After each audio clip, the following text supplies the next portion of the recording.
नमस्कार मित्रों, स्वागत है आपका हमारे चैनल जेवी डिवोशनल में। पिछले एपिसोड में हमने देखा कि किस प्रकार दुर्योधन ये मानने को तैयार ही नहीं है कि पांडवों का अज्ञातवास सफलतापूर्वक खत्म हो गया है। वो अभी भी यही मान रहे हैं कि ये विफल हो गया क्योंकि अर्जुन मेरे सामने आ गया था। संध्या कालीन का जो वक्त है उसको न रात्रि में जोड़ा जा रहा है न दिवस में जोड़ा जा रहा है, जिसके कारण यह अभिशंसा का विषय बना हुआ है कि क्या दुर्योधन ने अर्जुन को अज्ञातवास पूर्ण कर लेने दिया है या नहीं। इस सारी कंफ्यूजन में अभी देखना यह है कि पांडवों की क्या प्रतिक्रिया होती है, युधिष्ठिर क्या बोलते हैं। सबसे अहम तो यह होगा, क्योंकि युधिष्ठिर जो बोलेंगे वही मान्य करेगी सारी प्रजा, या नहीं करती है तो द्वंद्व कैसे होगा। अभी शकुनी मामा बहुत शांत है, देखता है उनका क्या प्रतिक्रिया होती है या क्या टिप्पणी होती है इस चर्चा पे। फिलहाल चलते हैं एपिसोड 171 पार्ट 1 के लिए।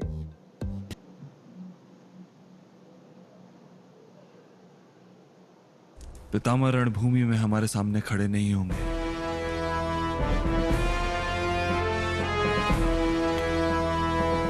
वो जानते हैं धर्म किस ओर है। किंतु पितामह का धर्म तो हस्तिनापुर का सिंहासन है। बात तो सही कही देवी द्रौपदी ने। सिद्धांतों के लिए सिंहासन का त्याग कर पाएंगे? सिंहासन के लिए सिद्धांतों का त्याग नहीं किया जाता पुत्र। पांडु पुत्रों को उनका अधिकार लौटा दो।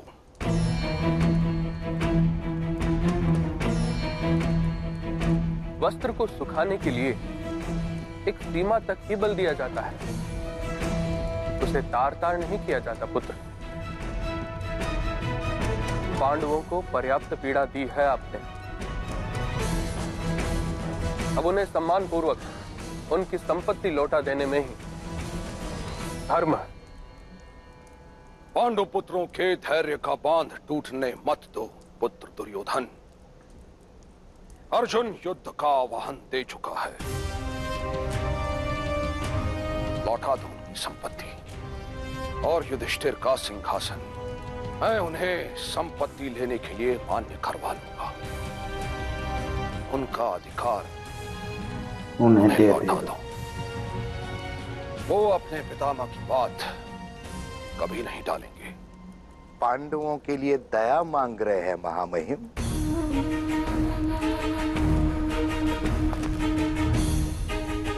याचना कर रहे हैं तो लौटा देंगे पांडवों को उनकी संपत्ति। किंतु किंतु किंतु दया से सिंहासन तो नहीं प्राप्त किया जा सकता ना महामंत्री।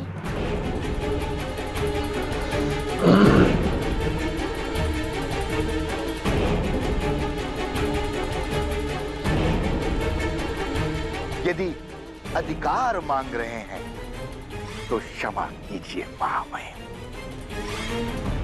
ये अधिकार हम मान्य नहीं करते। पांडुपुत्र अपना अधिकार लेने के लिए स्वयं सक्षम है गांधार राज। क्रोध और प्रतिशोध लेकर जिस भूमि पर आक्रमण करेंगे वहां सर्वनाश फैलाएंगे।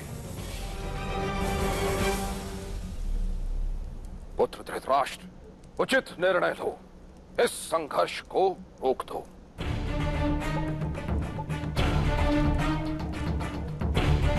कहाँ है मेरी नशे वाली गोली? निर्णय लेना है मुझे। संघर्ष के लिए दो पक्ष होते हैं ताक्षरी।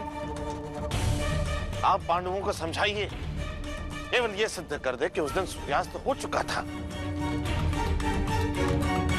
सम्मान पूर्वक उनका अधिकार उन्हें लौटा दिया जाएगा। अब यदि वो आक्रमण करने आएंगे तो हम भी मौन तो नहीं रह सकते। सूर्य नारायण को स्वयं आह्वान देकर के नहीं बोला जा सकता। पांडवों से जाकर कहिए किसी राज्य पर आक्रमण करने का अधिकार तो केवल दूसरे राजा का होता है, वनवासियों का नहीं। यार ये लोग मारने को तैयार ही नहीं है।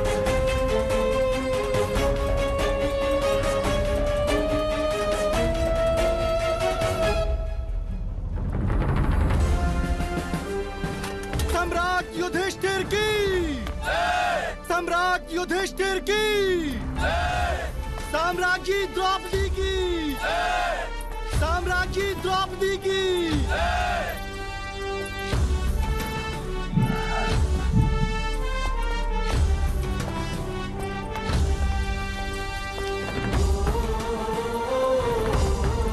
प्रवासी बनकर आए राजा बनके जा रहे हैं। ला मेरा लड्डू।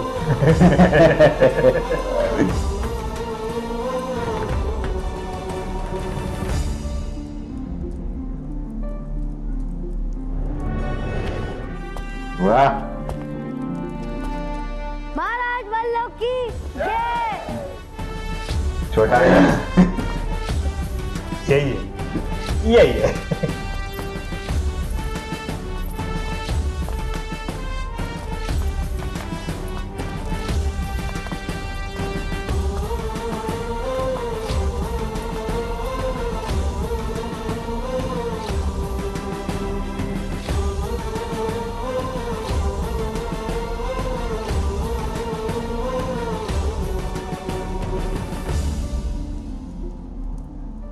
आपने हमें आश्रय दिया, इसी कारण से आपके नगर पर आक्रमण हुआ महाराज। सम्राट युधिष्ठिर, सोने के टुकड़े पर जब हथौड़ी गिरती है तो वो आभूषण बन जाता है। आपने मेरे राज्य में अपना अज्ञातवास बिताकर मेरे आंगन को पवित्र कर दिया है। मत्स्य देश की सेना सज्ज है। आपका आदेश पाते ही हम हस्तिनापुर पर आक्रमण कर देंगे।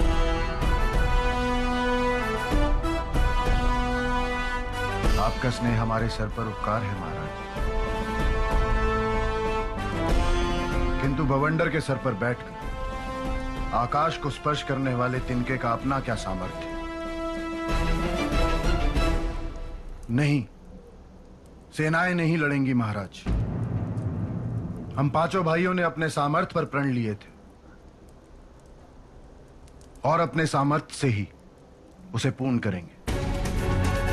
बहुत शीघ्र ही केवल 5 रथ हस्तिनापुर के द्वार पर खड़े होंगे। महाराज धृतराष्ट्र के 100 पुत्रों को दंड देने के लिए। नहीं पांचाली,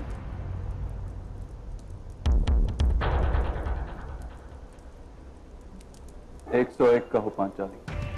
101 अंगराज कर्ण भी तो है। हस्तिनापुर संदेश भिजवाइए। युवराज दुर्योधन के अधर्म का आधार अंगराज कर्ण का सामर्थ्य है। पांडु पुत्र 101 मृतदेहों की बलि चढ़ाएंगे। जिस प्रकार 101 श्रीफल से भगवान शिव की आराधना होती है, उसी प्रकार कल प्रातःकाल 101 कटे मस्तकों से रणभूमि के आराध्य देवता काल भैरव का पूजन होगा।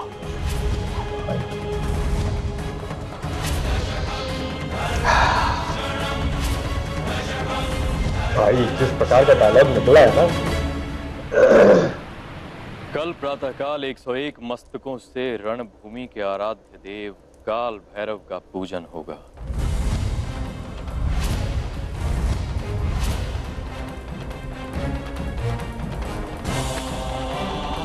पांडु पुत्रों का इतना साहस कि वो मुझे युद्ध का आह्वान देते हैं।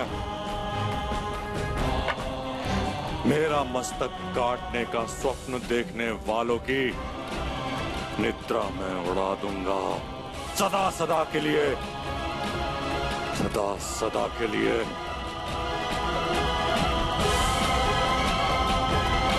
मुझे लग रहा है स्वयं वासुदेव श्री कृष्ण आएंगे। काल भैरव को पांडवों के 5 मस्तक को प्राप्त करके ही संतोष करना होगा मित्र। आप पर आक्रमण करने वाले प्रत्येक व्यक्ति का वध मैं करूंगा। मेरे सामर्थ्य पर विश्वास रखिए। आप क्यों इतना उछल रहे हैं अंगराज कर्ण?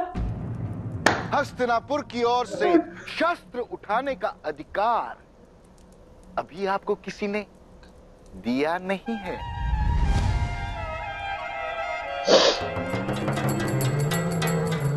क्योंकि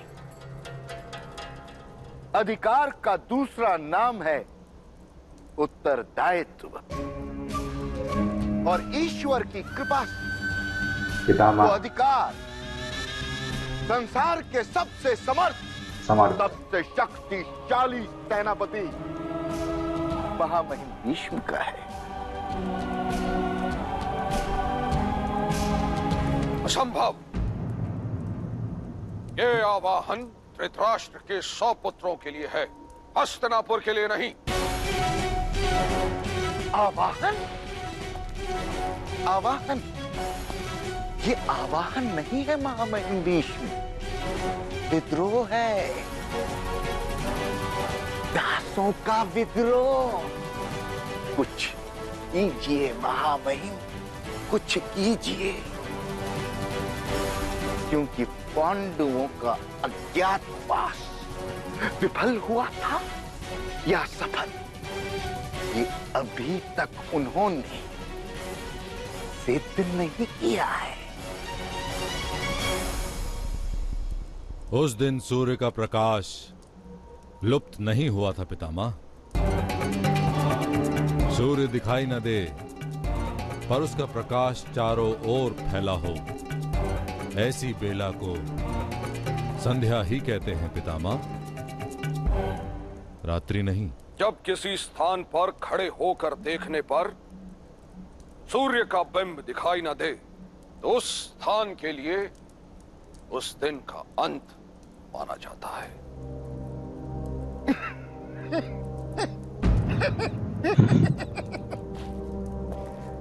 अब तो ये प्रश्न धर्म का हो गया है महामहिम भीष्म। किसी एक समय को रात्रि का भाग माना जाए या दिन का, उसका निर्णय कौन करेगा? युधिष्ठिर? मैं? कौन?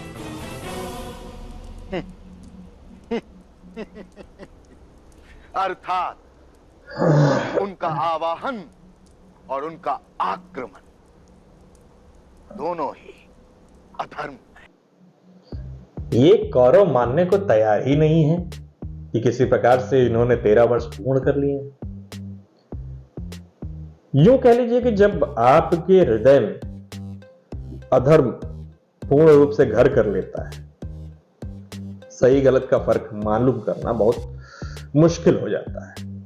जिस प्रकार से पहले भी मैंने एक एग्जांपल दिया था कि एक क्रीड़ा के दौरान जब कोई बालक ये कहता है कि नहीं, मेरा अभी किसी प्रकार से विच्छेदन नहीं हुआ है, तो एक न्याय मंडल बैठता है, वो बताता है उसको कि नहीं पुत्र, बालक, तुम्हारा विच्छेदन हो चुका है। लेकिन जब वो न्याय मंडल को ही मानने से इनकार कर दे, वो न्याय मंडल की स्थापना पे ही प्रश्न चिन्ह उठा दे, तो उस परिस्थिति में उस बालक के हृदय में असंतोष तो रहेगा ही रहेगा, क्योंकि कोई भी उसको संतोष प्राप्त नहीं करवा सकता। ठीक उसी प्रकार से इस वक्त दुर्योधन के साथ जितने भी लोग जुड़े हुए हैं, उन सबके हृदय में असंतोष की भावना प्रबल है। अब इधर पांडवों में तो निर्णय ले लिया है कि हम युद्ध करेंगे और केवल हम 5 जाके उन 101 से युद्ध करेंगे। सेना की इसमें कोई आवश्यकता ही नहीं। अब यहाँ पे ये चाहते हैं कि भीष्म पितामह सेना के साथ सज्ज रहे और नेतृत्व करें। संदेश पहुंच गया, स्पेशली कर्ण के लिए पहुंचा, लेकिन मामा ने कहा आप क्यों चल रहे हैं? कौन हो तुम भाई? Who the hell are you? अभी हमारे पास आपसे भी समर्थवान व्यक्ति हैं, दुनिया सेना का विश्व के सबसे संबद्ध सेनापति। क्योंकि होता क्या है ना, पांडव जो हैं उनके सामने शस्त्र उठा नहीं पाएंगे, इसीलिए आगे सबसे ज्यादा भीष्म पितामह को ही रखा जाता है। चलिए फिलहाल इस एपिसोड को हम यही समाप्त करेंगे। शीघ्र ही लौटेंगे एक और नए एपिसोड के साथ। तब तक के लिए राधे राधे।